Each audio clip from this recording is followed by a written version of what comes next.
فرض نمازوں میں سے ایک عام فرض نماز صلاۃ القصر بھی ہے.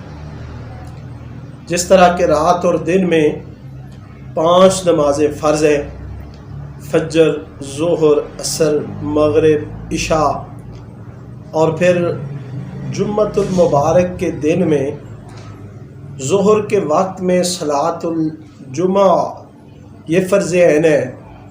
اور اسی طرح شرعی مسافر پر سفر میں قصر کی نماز فرض ہے. قرآن مجید سورۃ النساء آیت نمبر 101 میں اللہ رب العزت نے ارشاد فرمایا: وَإِذَا ضَرَبْتُمْ فِي الْأَرْضِ فَلَيْسَ عَلَيْكُمْ جُنَاحٌ أَن تَقْصُرُوا مِنَ الصَّلَاةِ إِنْ خِفْتُمْ أَن يَفْتِنَكُمُ الَّذِينَ كَفَرُوا إِنَّ الْكَافِرِينَ كَانُوا لَكُمْ عَدُوًّا مُبِينًا. اور جب تم زمین میں سفر کرو پس تم پر کوئی حرج نہیں ہے یہ کہ تم نمازوں میں قصر کرو، یہ کہ اگر تمہیں خوف ہو کافروں سے تکلیف کا، بے شک کافر تمہارے کھلے دشمن ہیں. اس آیہ کریمہ میں ان تقصروا من الصلاۃ کہ نمازوں میں تم قصر کرو، ان الفاظ سے بالکل واضح ہو رہا ہے کہ مسافر نماز میں قصر کر سکتا ہے اور قصر کرنے کا حکم ہے. قرآن مجید کی اس آیہ کریمہ کی مزید تفسیر مسلم شریف کتاب صلاۃ المسافرین و قصرہا کی حدیث نمبر 686 سے ملتی ہے. حضرت یعلا بن امیہ کہتے ہیں کہ میں نے حضرت عمر بن خطاب سے کہا: فَلَيْسَ عَلَيْكُمْ جُنَاحٌ أَن تَقْصُرُوا مِنَ الصَّلَاةِ إِنْ خِفْتُمْ أَن يَفْتِنَكُمُ الَّذِينَ كَفَرُوا. اللہ رب العزت نے فرمایا پس تم پر کوئی حرج نہیں ہے یہ کہ تم سفر میں نماز قصر کرو اگر تمہیں کافر لوگوں کی طرف سے تکلیف کا خوف ہو. تو میں نے کہا اب تو امیر المومنین امن ہے، تو یہ حکم تو خفتم یعنی خوف کے وقت کا ہے. تو حضرت عمر بن خطاب نے جواب دیا کہ جس طرح تو نے تعجب کیا میں نے بھی اس بات پر تعجب کیا، اور میں نے رسول اللہ صلی اللہ علیہ وسلم سے اس بابت پوچھا، سوال کیا، تو نبی کریم صلی اللہ علیہ وسلم نے فرمایا یہ تم پر اللہ کی طرف سے صدقہ ہے، فَأَقْبَلُوا صَدَقَةَ پس تم اللہ کے اس صدقے کو قبول فرماؤ.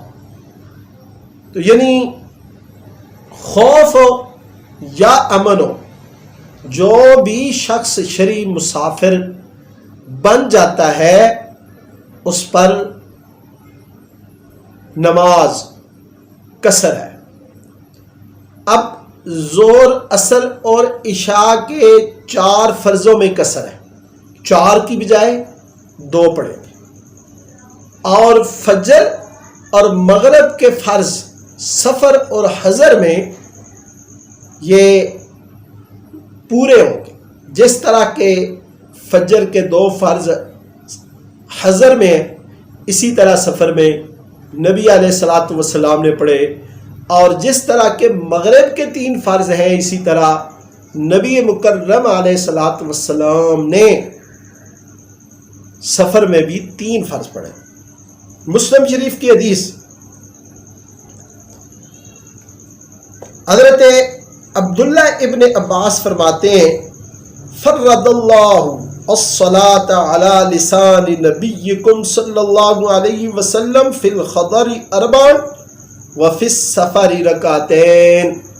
حضرت عبداللہ ابن عباس فرماتے ہیں کہ اللہ نے نبی مکرم علیہ الصلاۃ والسلام کی زبان پر تمہارے لیے سفر میں 4 رکعات والی نمازوں کو 2 رکعات میں کیا، فرض کیا، اور حضر میں وہ 4 ہیں اور رکعات اور سفر میں وہ 2 رکعات ہیں، یعنی ظہر اثر اور عشاء۔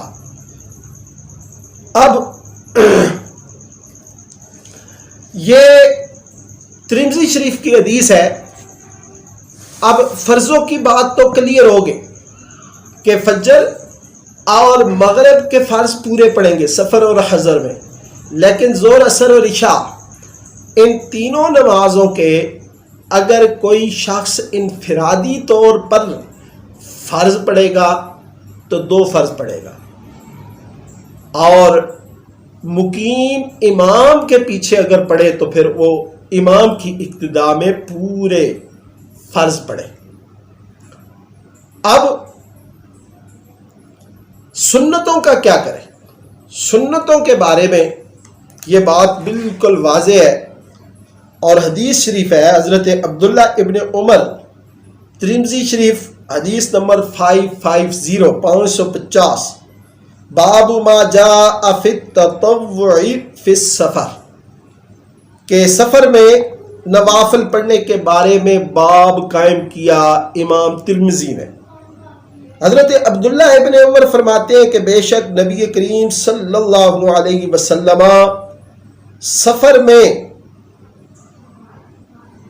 نوافل فرضوں سے پہلے اور بعد نہیں پڑھتے تھے، بالکل نہ فرضوں سے پہلے نہ بعد کوئی نوافل نہیں پڑھتے۔ لیکن اسی میں یہ حدیث بھی روایت کی گئی ہے کہ نبی کریم صلی اللہ علیہ وسلم سفر میں نوافل پڑھتے تھے۔ اب فقہاء نے یہ تطبیق دی، فتاوی عالمگیری میں یہ ہے کہ اگر کوئی شخص امن میں ہے، سکون میں ہے، تو وہ سنتیں پڑھے، لیکن اگر کوئی خوف ہے یا پھر وقت کی کمی ہے کہ اگر سنتیں پڑھے گا تو اس کی گاڑی نکل جائے گی اور اسے کوئی نقصان لاحق ہو سکتا ہے، تو وہ سنتوں کو مطلقاً چھوڑ دے، یعنی خوف اور وقت کی کمی سے وہ سنتوں کو چھوڑ دے۔ تو اس لیے یہ حکم ہے کہ اگر خوف اور وقت کی کمی ہے، جلدی ہے، تو پھر چھوڑ دے، بصورت دیگر وہ نوافل، وہ سنتیں ضرور پڑھیں۔ اب دیکھنا یہ ہے کہ شرعی مسافر کب ہوتا ہے، اس کے بارے میں فقہاء نے زبردست گفتگو کی اور امت کے لیے آسانیاں پیدا کی۔ امام اعظم ابو حنیفہ رحمۃ اللہ علیہ سے امام حسن بن محمد بن حسن شیبانی نے پوچھا کہ آپ 3 دن سے کم مسافر کے لیے قصر نماز جائز قرار دیتے ہیں یا نہیں؟ تو آپ نے فرمایا نہیں۔ تو انہوں نے پوچھا کہ اس پر دلیل کیا ہے، کس بات سے 3 دنوں کو معین کرتے ہیں آپ؟ تو امام اعظم نے فرمایا کہ میں نے نبی مکرم علیہ الصلاۃ والسلام کی حدیث سے یہ حکم نکالا۔ نبی کریم صلی اللہ علیہ وسلم نے فرمایا کہ عورت 3 دن کے سفر پر اگر ہو تو وہ محرم کے بغیر سفر نہ کرے۔ تو اسی عورت کے سفر پر قیاس کر کے میں نے یہ سفر کا حکم لگایا ہے۔ اب نبی مکرم علیہ الصلاۃ والسلام کی اس حدیث کو حضرت امام اعظم ابو حنیفہ رحمۃ اللہ علیہ نے یہ دلیل بنایا۔ اب 3 دن کا سفر، اس میں وہ راتوں کا قیام اور دن کا سفر، اور سفر کیا کہ اس سفر کے دوران وہ پیدل ہو یا اونٹ پر ہو، اور جو بھی اس کی حاجت طبعیہ ہیں یا حاجت شرعیہ ہیں وہ پوری کر کے، تو جو 3 دنوں میں سفر مکمل کیا جاتا ہے، مثلا راستے میں اس نے آرام بھی کرنا ہے، پیدل چلنے کے بعد کھانا بھی کھانا ہے، اور اس نے دن کا آرام بھی کرنا ہے، پھر اس نے 5 وقت کی نماز بھی پڑھنی ہے، رات کا بھی قیام اس نے آرام کرنا ہے، تو یہ ساری چیزیں ملا کر 3 قول کیے گئے۔ فقہا نے 3 قول کیے ہیں، ایک اس میں 18 فرسخ کا ہے اور یہی مفتابع، اور دوسرا 15 فرسخ اور تیسرا 21 فرسخ کا ہے۔ تو مفتابع قول 18 فرسخ کا ہے، جو 98.743 کلومیٹر بنتا ہے۔ تو احتیاطاً 99 کلومیٹر 99 کلومیٹر بتا دیے جائے تاکہ کوئی کمی کوئی غلطی نہ رہے۔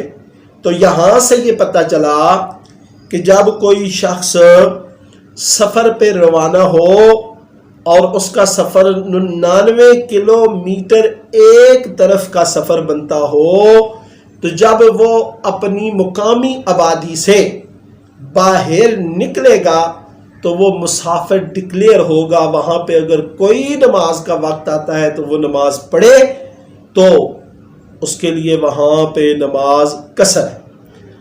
اب کیا وہاں پہ وہ پوری نماز پڑھے؟ نہیں۔ جس طرح کے مقیم شخص سفر قصر والی نماز نہیں پڑھ سکتا، اسی طرح مسافر مقیم والی نماز یعنی پوری نماز نہیں پڑھ سکتا، اگر پڑھے گا تو گناہگار ہوگا، اور اگر مسافر مقیم والی پوری نماز پڑھے گا تو گناہگار ہوگا، اور اگر مقیم مسافر والی یعنی قصر نماز پڑھے گا تو گناہگار ہوگا۔ اس کے علاوہ اب کتنے دن ٹھہرے، اس کے اوپر بھی فقہا نے احادیث مبارکہ کی روشنی میں، آپ ترمذی شریف میں پڑھیں، فقہا نے ان احادیث میں زبردست تطبیق دے کر اس چیز کو واضح کیا ہے کہ کوئی شخص 15 دن سے کم کسی جگہ رکنے کی اس کی نیت ہے تو وہ مسافر ہے اور وہ قصر کی نماز پڑھے گا، لیکن 15 دن سے زیادہ وہاں پہ رہنے کی نیت ہے تو پھر وہ مقیم ہے، وہ پوری نماز پڑھے گا۔ تو یہ 15 دن کا عدد جو ہے یہ معین کیا گیا۔ اب وطن اصلی اور وطن اقامت۔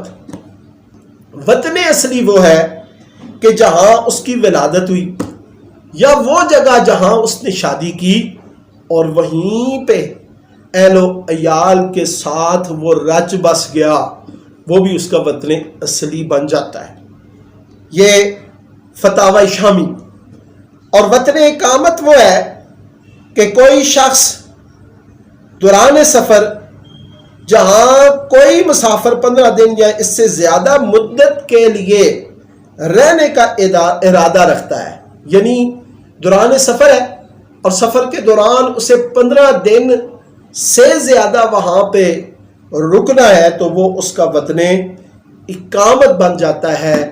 یہی تعریف کی ہے، یہی تفصیل بتائی ہے فتاوی عالمگیری میں کہ وطن اصلی اور وطن اقامت یوں۔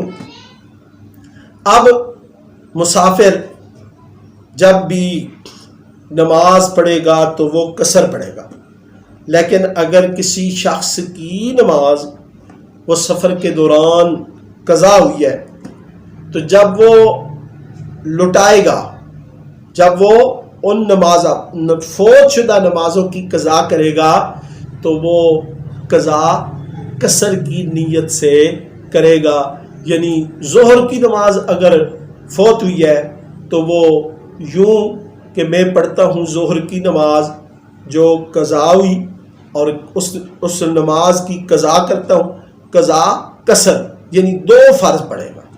تو اسی طرح اگر عشاء کی ہوئی ہے تو 2 فرض قضا اور ساتھ 3 وطر بھی اس نے پورے جو ہے نا وہ قضا کرنے ہیں۔ نماز قصر پڑھنے کا طریقہ بڑا آسان ہے۔ سب سے پہلے نیت ہے، نیت خالص اللہ کے لیے، کسی قسم کی کوئی کھوٹ، کوئی ریاکاری، کوئی ملاوٹ نہیں ہونی چاہیے۔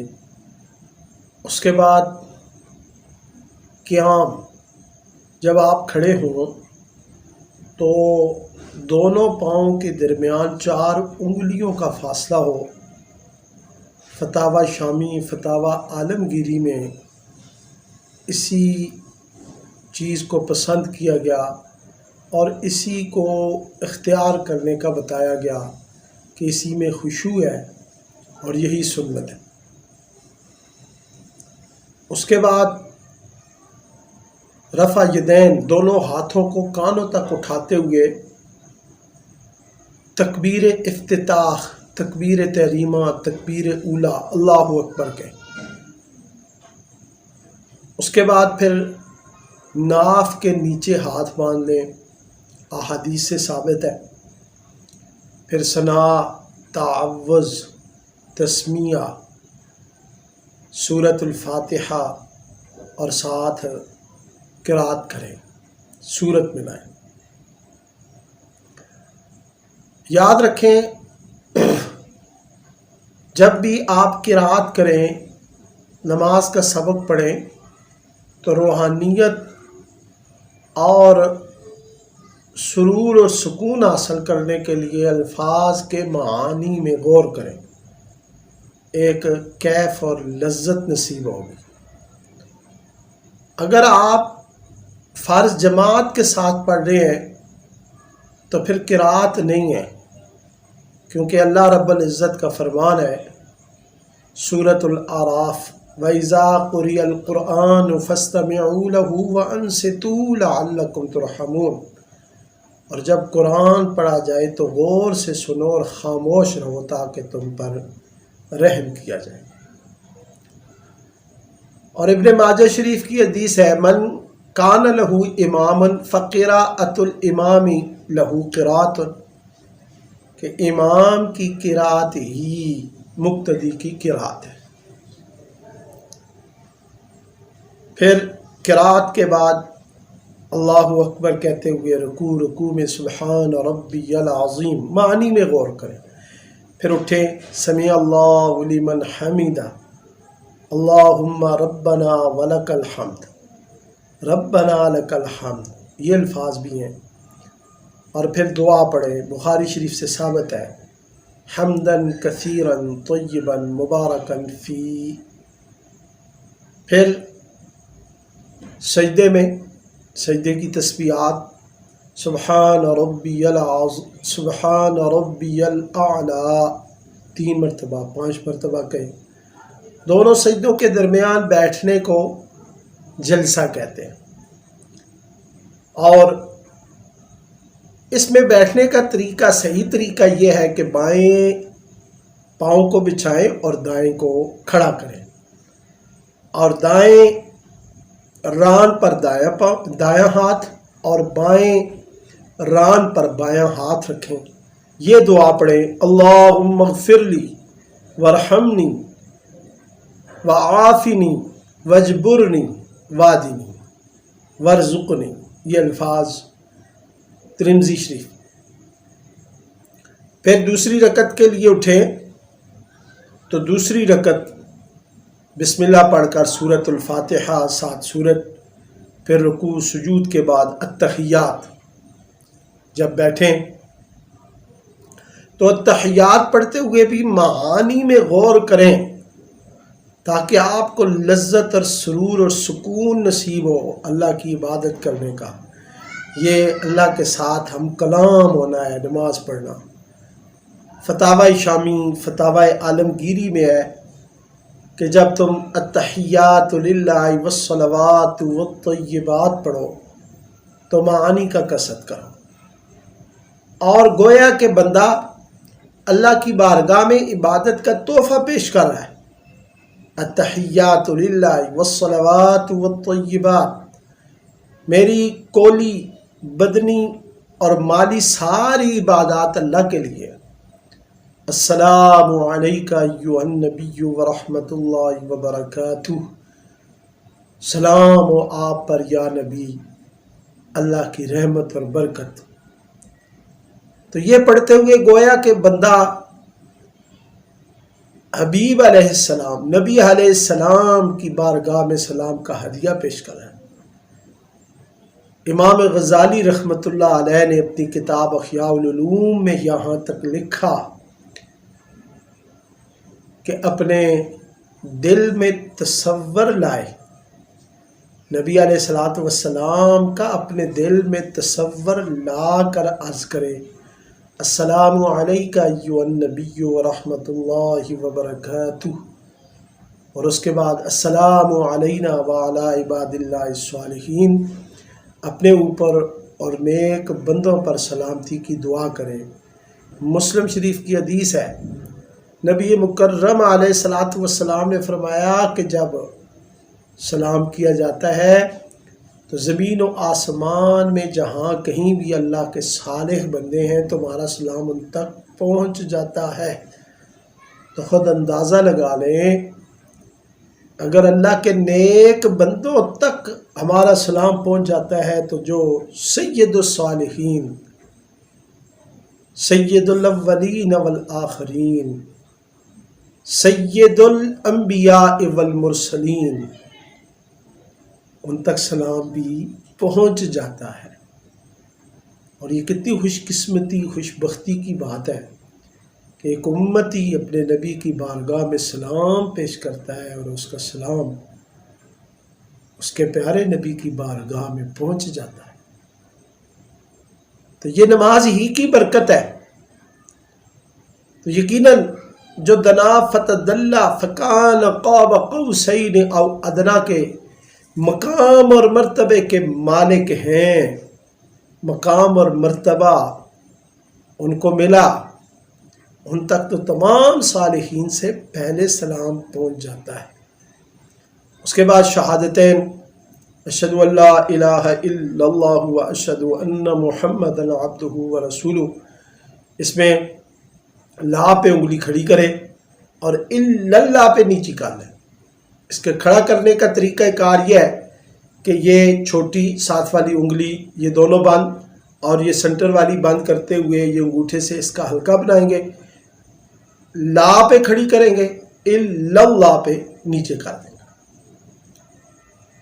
اس کے بعد درود شریف ہے. درود شریف یہ نبی کریم صلی اللہ علیہ وسلم نے خود سکھایا. بخاری شریف کتاب احادیث الانبیاء میں یہ حدیث ہے، حضرت کعب بن عجرہ فرماتے ہیں کہ ہم نے نبی کریم صلی اللہ علیہ وسلم سے عرض کی یا رسول اللہ، ہمیں اللہ نے اس آپ پر سلام پڑھنے کا طریقہ سکھا دیا. کیسے؟ آپ ہی کے ذریعہ سے. آپ نے تحیات پہ ہمیں سکھایا یوں مجھ پر سلام پڑھو، السلام علیک ایھا النبی ورحمۃ اللہ وبرکاتہ. اللہ نے آپ کے ذریعے آپ پر سلام پڑھنے کا طریقہ سکھا دیا. اب ہم آپ پر درود، آپ کی آل پر درود کیسے پڑھیں؟ تو نبی علیہ الصلاۃ والسلام نے فرمایا قولو، یوں کہو، اللہم صلی علی محمد وعلی آل محمد کما صلیت علی ابراہیم وعلی آل ابراہیم انک حمید مجید، اللہم بارک علی محمد وعلی آل محمد کما بارکت علی ابراہیم وعلی آل ابراہیم انک حمید مجید. اس کے بعد دعا پڑھیں. بخاری شریف میں ہے، حضرت ابو بکر صدیق نے عرض کی یا رسول اللہ مجھے ایسی دعا سکھائیں، بتائیں کہ جس کو میں نماز میں پڑھا کروں. نبی علیہ الصلاۃ والسلام نے فرمایا قل اللہم انی ظلمت نفسی ظلما کثیرا ولا یغفر الذنوب الا انت فاغفر لی مغفرۃ من عندک ورحمنی انک انت الغفور الرحیم. اس کے علاوہ نسائی شریف کی حدیث ہے، حضرت عائشہ صدیقہ فرماتی ہیں میں نے نبی علیہ السلام سے قبر کے عذاب کے متعلق پوچھا تو آپ نے فرمایا عذاب القبر حق، قبر کا عذاب حق ہے۔ اور اس کے بعد میں نے نبی علیہ السلام کو نہیں دیکھا، مگر جب بھی دیکھا تو آپ نماز میں قبر کے عذاب سے اللہ کی پناہ چاہتے تھے۔ اور اگلی حدیث میں یہ دعا موجود ہے نسائی شریف، نبی علیہ الصلوۃ والسلام یوں دعا پڑھتے تھے، اللہم انی اعوذ بک من عذاب القبر واعوذ بک من فتنة المسیح الدجال واعوذ بک من فتنة المحیا والممات، اللہم انی اعوذ بک من المأثم والمغرم۔ یہ دعائیں اللہم ربنا آتنا بھی پڑھیں، رب جعلنی بھی پڑھیں، فقہا نے لکھا ہے کہ یہ بھی پڑھ سکتے ہیں فتاوی عالمگیری میں، فتاوی شامی میں۔ اسی طرح سلام پھیریں، اور سلام پھیرتے ہوئے دائیں طرف السلام علیکم ورحمۃ اللہ، فرشتوں اور دائیں طرف جو لوگ ہیں ان کی نیت کریں، پھر بائیں طرف، اور سلام کے ذریعے نماز سے باہر نکلیں۔ اللہ تعالی ہمیں صحیح معنوں میں نماز پڑھنے اور نماز کی لذت اور سکون نصیب فرمائے۔ اللہم صلی علی محمد وعلی آل محمد وبارک وسلم، سبحانک اللہم وبحمدک، اشہد ان لا الہ الا انت واستغفرک واتوب الیک۔